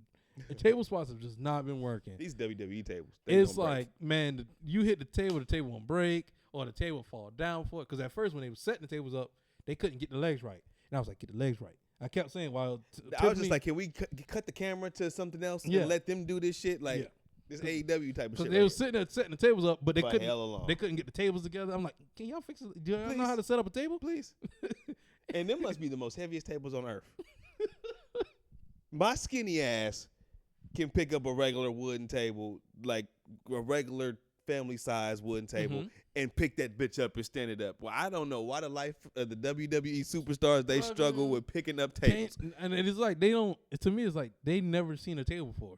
So they put the legs out and they're like, why the leg don't want to stay? Move the fucking thing down, slide it down. Like, why y'all acting like y'all don't know how to move a damn table? Get in the middle and you get in the middle and pull it up that way, or if you just know how to maneuver shit, go to the edge and just So I'm like, yo, what's going on? But the whole entire match, car crash. Everything, it just seemed like everybody was just hitting the ladder at all times. And I'm like, yo, what is just going on? Like, fucking car crash. The whole entire time. Then we lead into the Bloodline versus Cody. Oh, Kevin. but congratulations, Tiffany Stratton. Oh yeah, she won. Tiffany. And she didn't cash it in. She hasn't cashed in yet. Nope, keep it. Keep the story. What do you think? I feel like that's where the story is going. Tiffany Stratton versus Nia Jax soon. She's gonna cash it in on Nia Jax soon. So I think that's what's gonna happen. Miss Victoria, I think her name's Victoria, something like that. Ooh, Tiffany Stratton. I looked her up and I was like, "Is her real name Tiffany Stratton?" Oh, her real I was name? like, "Oh, that's not her real name." You fooled me. That's funny. She looks like a Tiffany. Her name's Jessica. There you go. Like she looked like a Tiffany. You don't look like no damn Jessica or Victoria. Jessica Waka Waka. Some crazy New Amsterdam name. Anyways, Bloodline versus Cody Rhodes now. Great showing of Jacob.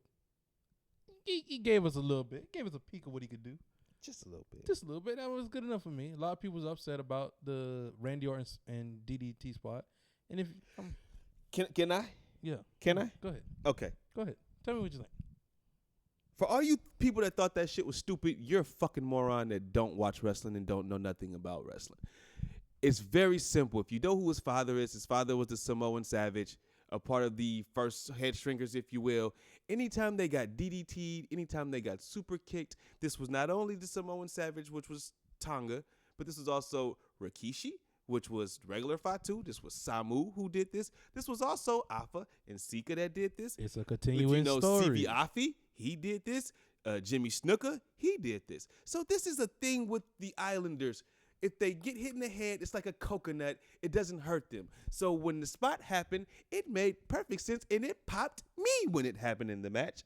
The only thing is that Jacob didn't get up fast enough like I wanted him to. I wanted him to pop up and be like, ah, and then super kick him. But he did like a super villain kind of thing. Yeah, he's like, he waited to Randy do his thing. Yeah. Turns around, and he's just sitting there waiting on him. Sitting there, but the one he does tonight, way better.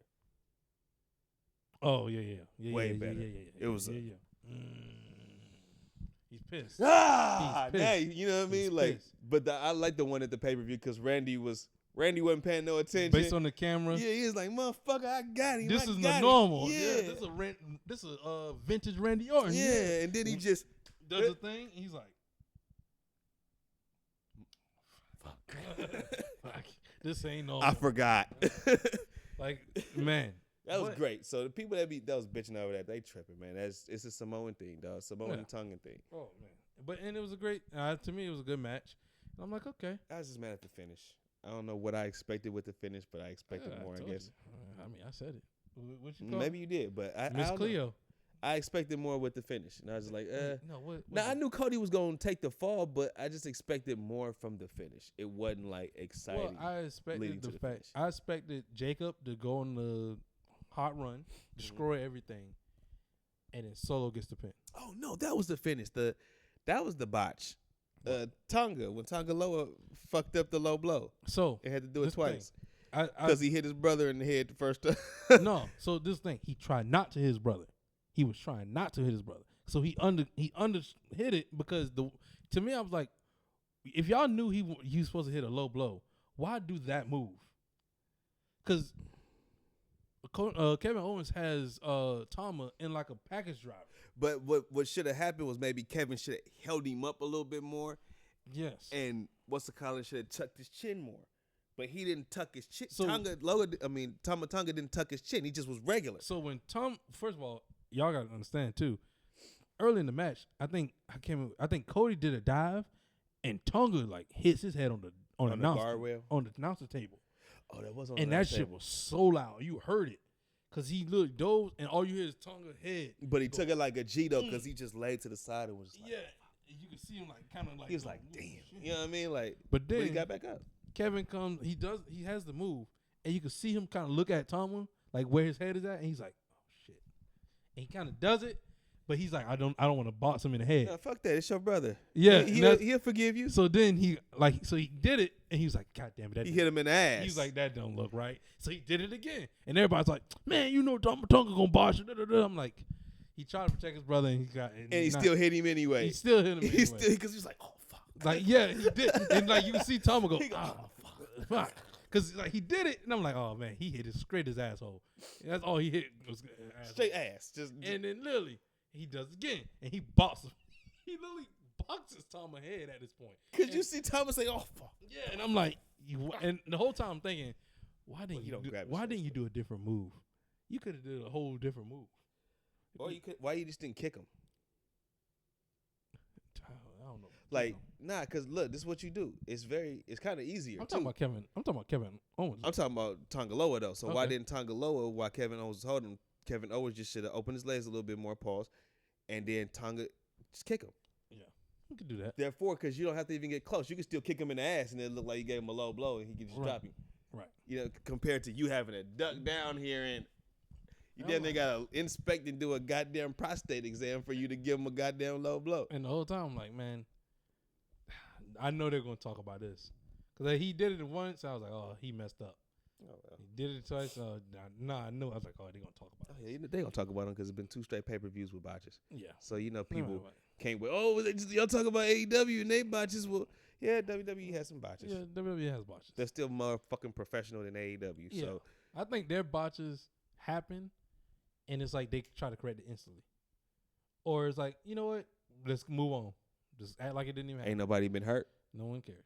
Nobody been hurt. Yeah. AEW botches results in hurt. Somebody leg broken, arm broken. This happened, concussion, or damn near death. Matt Hardy. It's like it's always. I will something. never forget that when Matt Hardy fell off that goddamn what do you call that? The lift chair? I don't even know what the fuck you call that shit. Yeah. Like that shit was fucking crazy. Man, there's always something over there. Always something, but yeah. But overall, I knew Cody was gonna take the pin from Solo, so set up that SummerSlam match. Yep. And make Solo strong. Yeah, make Solo strong. So I was like, okay. My question is, when is Tonga Loa going to get involved in this? Who cares? Who cares? But ain't that fucked up to be like, who cares? But it should just be them two as a tag team. Like Gorillas of Destiny, you're the tag team out of the Bloodline. That's why I'm like, based off of what happened on Friday, I'm like, or tonight, I'm like, okay. I was trying to get to it, but I couldn't. This shit don't let me get to the cable. For some reason, the Xfinity don't work. Oh no, I was gonna say that Solo Jacob taking out the tag team champions. I'm like, is that gonna lead to them getting a tag team title match soon with the Gorillas of Destiny? If that's so, I'm okay with that. Well, who's the tag team champions now? Oh, DIY. Yeah, they gonna take it off of them, which I'm okay with. They should. Or we lead to DIY, Cody Rhodes and them. I'm sorry, I don't even want them in the Bloodline no more. Who? The Gorillas of Destiny. I don't. I'm sorry. I don't want them in the Bloodline no more. I actually kind of got the shirt on today. I kind of want to just reform the Bullet Club, dog. Put them either with Styles or you put them with Finn. Where the younger brother at? Hikuleu? Yeah, come on. Bring out Hikuleu. Just put them in the Bullet Club. Maybe the Tongan thing. No, it's Tonga Loa. Tonga Loa just throws me off at the Bloodline. It's fucked up because I like Tonga Loa, but he just throws me off. He looks old now. He just look like he don't fit with the Bloodline. Like I can kind of understand Tama Tonga because he can still kind of play the nutcase like Jacob. But Tonga Loa just seems like he's the cool uncle. Yeah, he too cool to be here. He's a cool uncle. You got the suit on. He's not savage like the rest Yeah, you got the suit on. You chill. You calm. He need to be a savage. He too calm. He ain't savage enough for me. Yeah, you're right. I mean, I agree with that. It just seems like he does not fit in. Just like Solo to me, I'm like, bro, to me, you just the cool ass dude from Sacramento or San Francisco. You know what I mean? Like, I just can't really buy you as being that monster. Like, Jacob, I don't see him as a monster no more. I don't see him as a monster. I see him as a understudy mob boss. I don't even see him as that. I see him as just the cool ass motherfucker, bro. Like, you too cool for school. You look like the motherfucker that had all the dope Jordans when they came out. You played for the football team. Like, you was that guy. But I don't see you as that menace. That's the thing. I don't see him as the menace, but I see him as the leader of them. I don't see him as the leader. I do. I don't. To me, I can't see Jacob as the leader for them right now. Not right now. No, not as the leader. The leader is Roman. Yeah. And when you're comparing an understudy or the next leader to Roman, and he looks like Black Mass from Batman, it just don't work for me. Or you look like Andrade from his AEW run. It just don't work for me.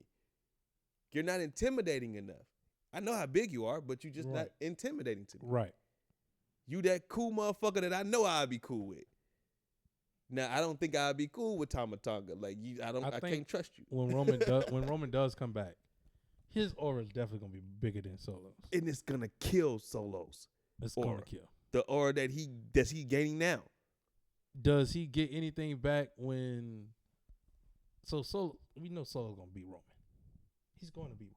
He's going to get a match off. Does that help Solo, or it's just not going to mean anything? Maybe in the long run it will, but I think people still look at him as the understudy. Yeah. And again, when they had him be the dominant guy, but then Jacob comes in, the thunder has been taken away. Yeah. It's gone. It's gone. Jacob is the focus. Everybody wants to see Jacob. Nobody's clamoring to see Solo. Right.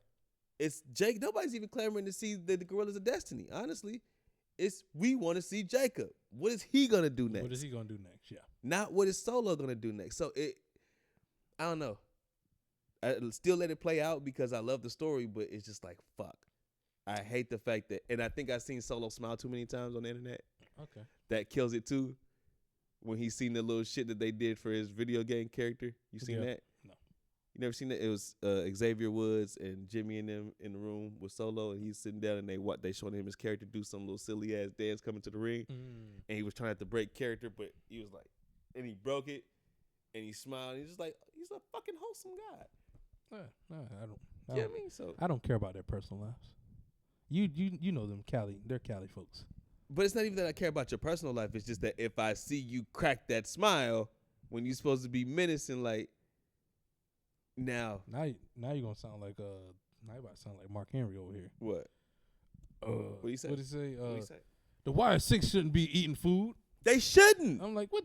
Who cares? Not that they shouldn't be eating food, No, but why? They shouldn't be taking pictures with fans at unmasked after you just did this angle where you killed everybody in the fucking back. The only people who gonna care about that is the adults that's on the internet that cares about that. It's not even that. The illusion ain't going. I'm sorry. I get it. I didn't make it, guys. I didn't make it in the wrestling business. But my mind frame is still old school. Keep kayfabe. Mark Henry's still old school. Keep kayfabe, especially with a character like that. Taker did not break kayfabe until now, when he's retired. Now he's breaking kayfabe because he's not going back to the Undertaker character. But you gotta think, Kane did not break character when he was Kane. Times is different. You don't give a fuck about the times is different. Protect your character. I'm gonna tell you why times is different. You can get loud all you want to. Protect your fucking character. I'm just gonna say times are different because you literally we're sitting here we're saying that, but look, Y6 didn't even show up on TV yet, and we already knew who was already in the group. We already knew. What's the difference between us already before they even debut and after they debut? We already knew it.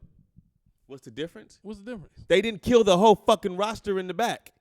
You didn't have Chad Gable laying out looking like he had gotten murdered on a fucking TV show. But then we're gonna go take pictures inside of a fucking inside of a restaurant with people all happy dirty, like, hey. Yeah. Who are they? The Menendez brothers? Now, if you play them like the Menendez brothers, maybe I'll buy it. Look, now guess what? These past couple weeks, they done did the VHS tapes and everything on Raw, and I've enjoyed every VHS tape, and it creeps me out every time she brings out that tape, and I forget about that picture. I forget about that picture. I'm not, and I'm into horror films. So I'm not creeped out. I'm not into horror films, so I don't like horror films. So I'll be looking at this shit like, okay. I loved it at first. I love the presentation, and I'm still like, I'll give it time. But to me, don't fuck up your character. You don't see MJF out there as a fucking heel signing autographs. All I'm saying is protect your character. Sorry, guys, the sprinklers and stuff. But that's all I'm saying.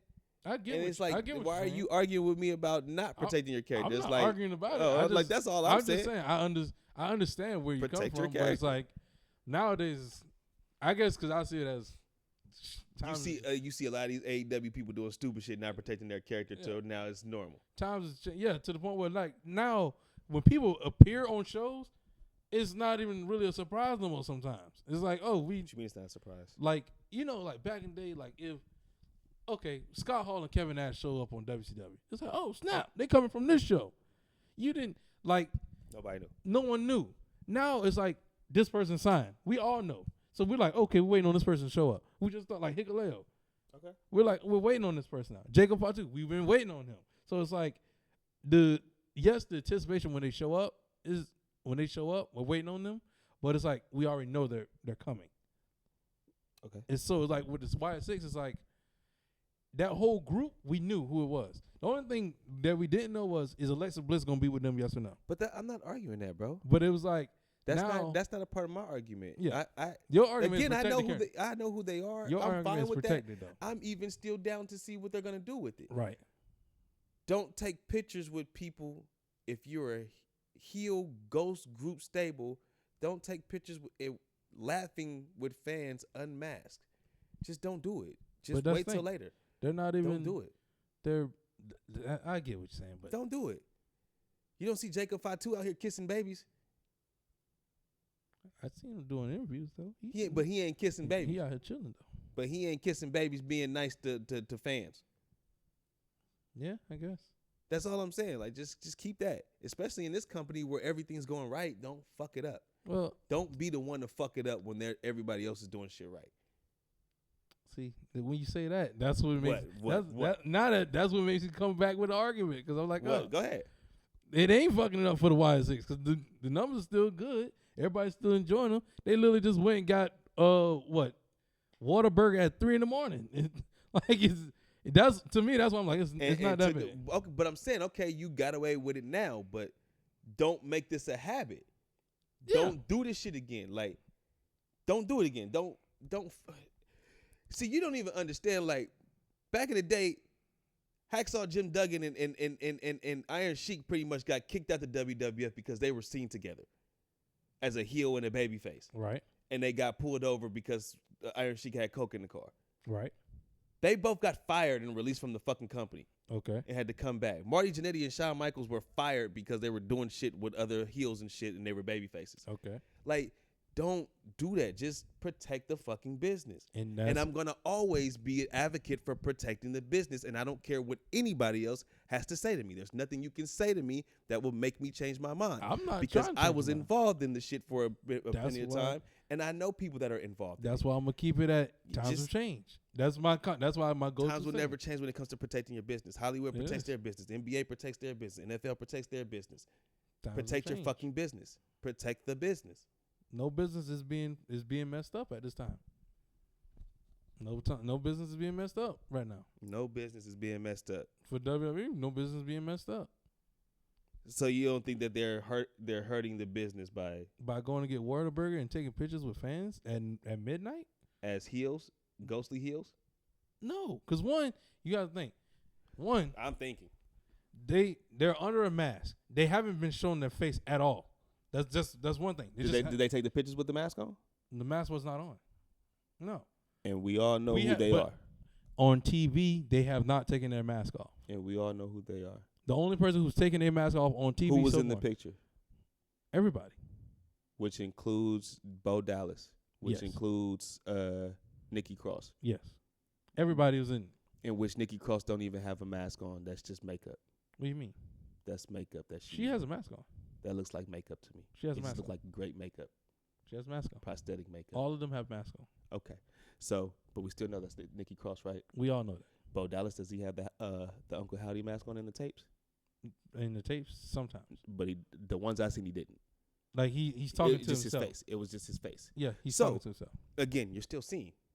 But guess what? That's why I'm like, okay, when they take the picture, this is right after their debut. The same night. This is right after their debut. Guess what? They went and celebrated. He's saying this shit like you. All right, because you're saying to protect the business. I'm saying to protect your character and protect the business. Yes. Guess what? Protect your character. MJF is not out here doing this shit as a fucking heel. Guess what? They're not heels. I don't understand. They're not heels, and they're not. But guess what? So they're baby faces? They are baby faces.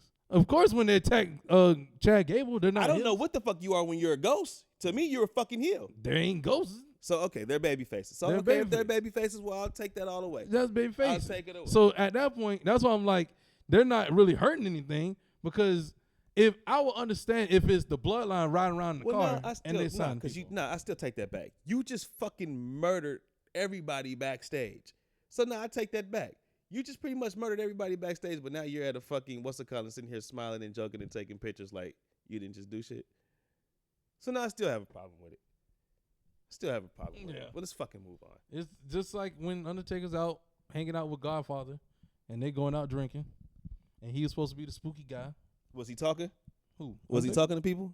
What do you mean, Undertaker? Yeah. Yeah. Was he talking to people that was not in the wrestling business? What do you mean? Like at the bar? Yeah. Was he talking to other patrons? Hell yeah, of course he was. Stop it, bro. They didn't tell the stories. Of course he was. They told the stories. Godfather told the stories on his channel. So and you tell me Instagram, Undertaker just stood there all the time? Where he won't talk to people.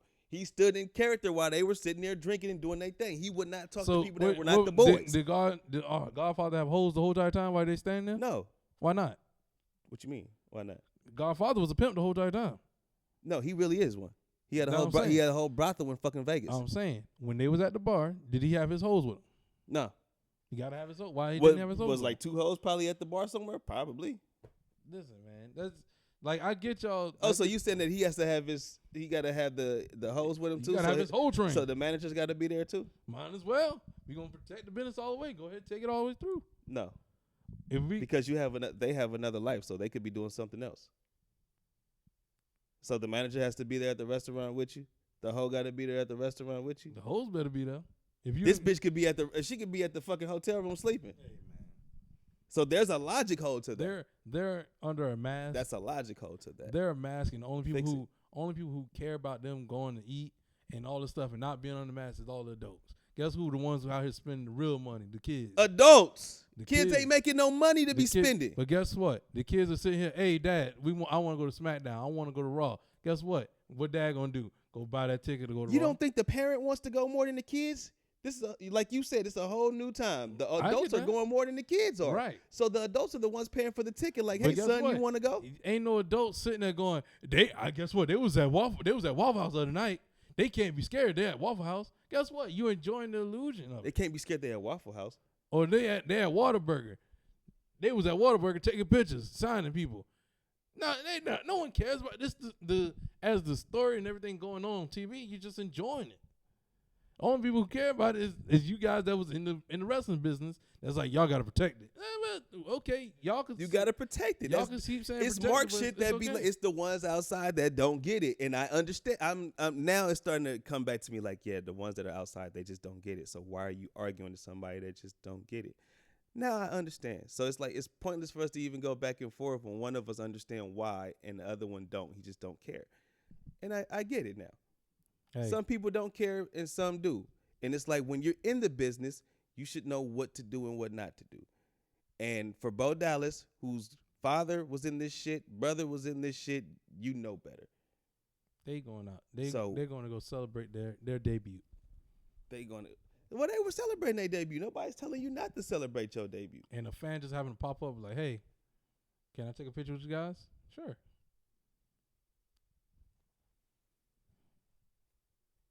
Guess what? Rhea Ripley been a heel for how long now? She ain't a ghost. She been a heel for how? She ain't a ghost. She didn't just murder people. How long? She ain't a ghost and she didn't just murder people. How long has Rhea Ripley been a heel? 2 years. And guess what? She be sitting there signing them damn toys in the airport. Because people fucking love Rhea Ripley, but she shouldn't be fucking doing it anyway. She be signing them damn toys. She shouldn't be doing it. She be signing toys. She be signing. You know the motherfuckers that be popping up at the airport with them damn 30 toys. No, they all pop up at the fucking airport.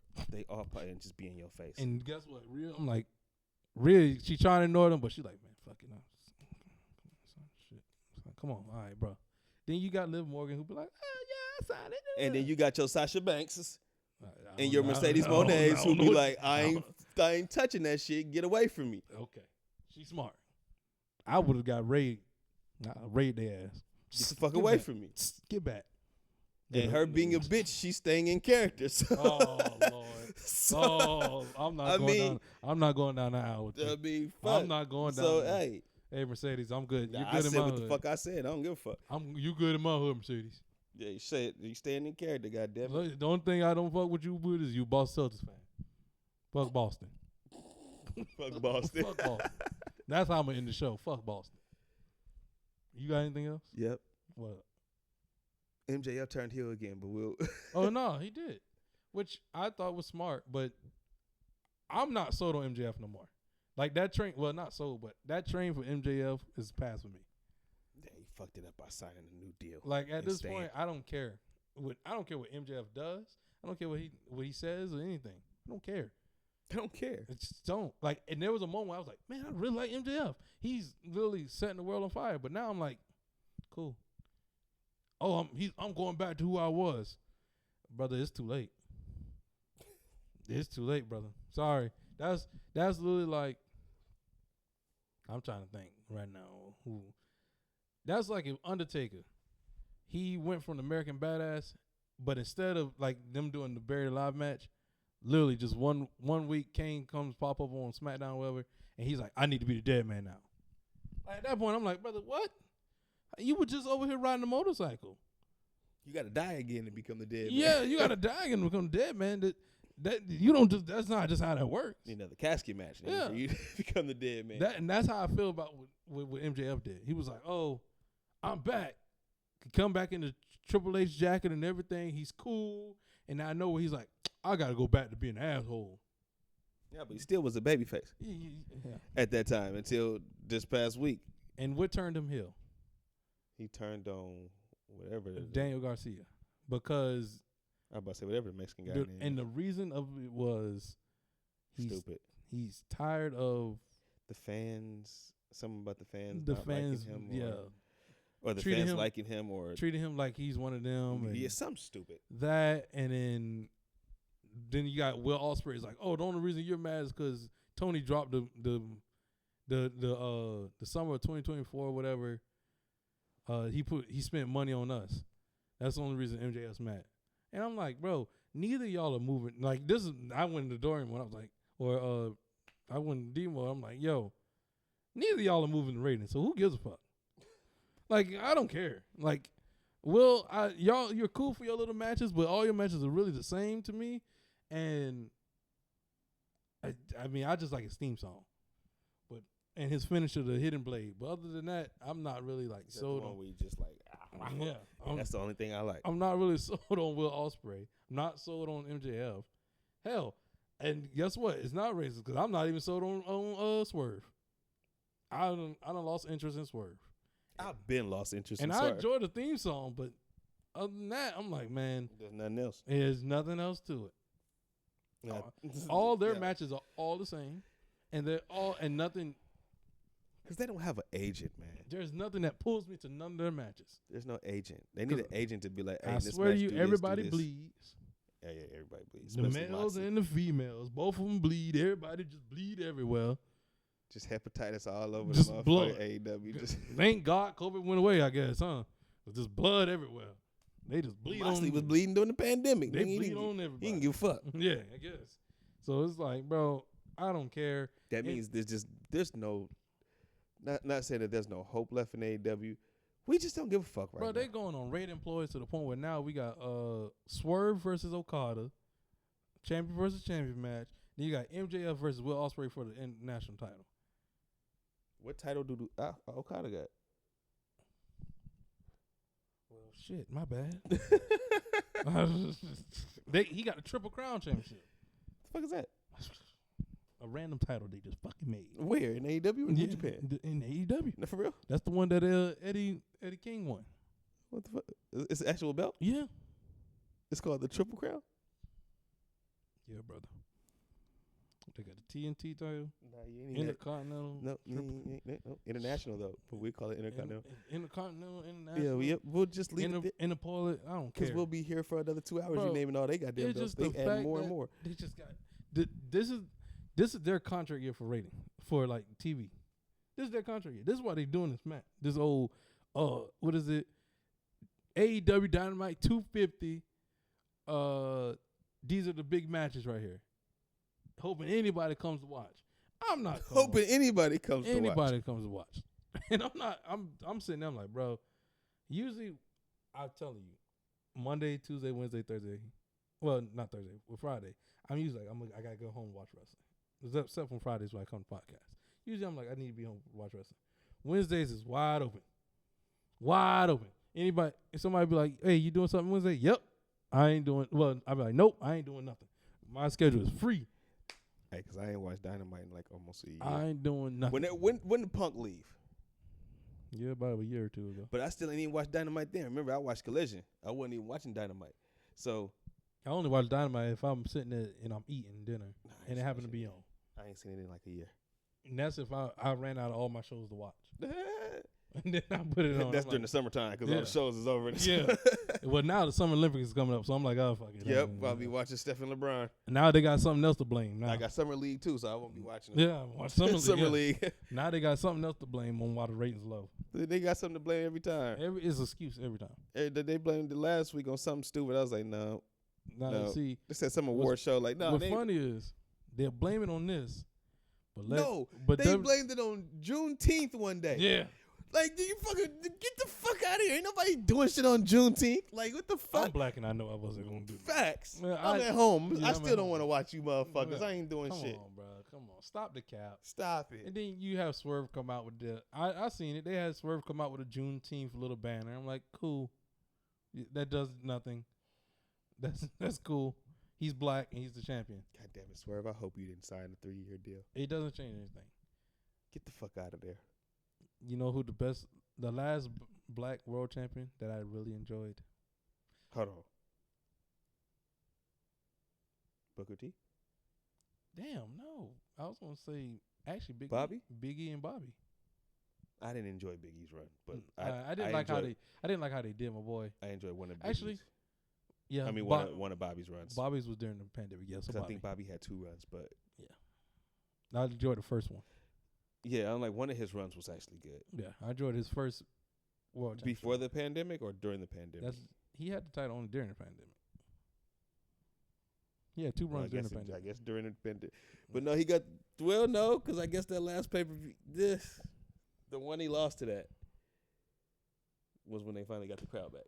WrestleMania. He had the world title. The Florida WrestleMania. When he beat The Miz. That was during the pandemic. And I guess the second one was during the the WrestleMania. Shit. Oh yeah. But one of them was enjoyable. That was the last time I enjoyed a black world champion. And ain't that many that I enjoyed. Fuck that. I'll go back to Booker T. Which one? In WCW? Huh? Oh no, King Booker? Yeah. I go back to Booker T's King Booker run. I do enjoy King Booker. Who's after that? Kofi? I enjoy Kofi's chase. I enjoy the chase. His title run, it was like they didn't give a fuck. But the chase of Kofi was amazing. That's all I got. Yeah. I was thinking of more black champions. I was like, I don't know no more except for Ron Simmons. That's it. And The Rock. We go ahead and get up out of here talk about some NJF Hill. Man, come on, man. Yeah, fuck all that shit. He the big show. We done here, man. This is our return for Wrestlemaniacs 2. Please check out the Heavily Opinionated podcast. With your boy, Playboy Troy. You feel? Coolie High. Melly Mel. Platinum P. And DJ Rose. Yeah, I was like, I forgot the last one. Yes, Rose. Go check out the Heavily Opinionated podcast. Go check out that latest episode where we talked about what did we talk about? I forgot. You just returned, so yeah, I just returned. Actually, we talked about Bronny James in the draft. Yeah. We talked about the draft, so go check that out. Tell me about that. Yes, sir. With that being said, this your boy Izze Too Real, and your boy Playboy Troy, and we're Wrestlemaniacs 2, and we'll see you next week. 2. I just want to do 2.